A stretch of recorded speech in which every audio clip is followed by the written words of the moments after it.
আমি বারবার একটা কথা বলি যে কোনো মানুষকে ভালোবাসে না, কোনো মানুষকে সত্যিকার অর্থে ভালোবাসে না। শুধুমাত্র আপনার রব আল্লাহই আপনাকে ভালোবাসে। আপনি আজ হোক আর কাল হোক এটা বুঝতে পারবেন। আপনার গার্লফ্রেন্ড আপনাকে ভালোবাসে না, আপনার স্বার্থকে ভালোবাসে, আপনার অবস্থানকে ভালোবাসে, আপনার পরিবারের লোকজন আপনার অবস্থানকে ভালোবাসে।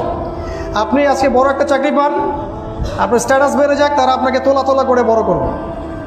ওই আপনি এমন একটা কাজ করেন, আপনি সুদের চাকরিটা ছেড়ে দিয়ে আসেন, ৮০,০০০ টাকা বেতন পেতেন, চাকরিটা ছেড়ে দিয়ে আসেন, রিজাইন দিয়ে আসেন, দেখেন আপনাকে কি বলে। আপনি আল্লাহর জন্যে, ওরা বলছে আপনি দাড়ি রাখবেন না, আপনি আল্লাহর জন্য দাড়িটা রাখেন, হারাম রিজিকটা ছাড়েন, হারাম অ্যাফেয়ার্সটা ছেড়ে দেন। আপনার বড় ব্যবসা আছে কিন্তু হারাম, আপনি ছেড়ে দিয়ে পরিবারবর্গের কাছে আসেন, বলেন যে আমি আল্লাহর জন্য হারাম ব্যবসা ছেড়ে দিচ্ছি, দেখেন আপনাকে ভালোবাসে কিনা। মানুষকে ভালোবাসে না, অনলি আল্লাহ আমাদের রব আমাদেরকে ভালোবাসে।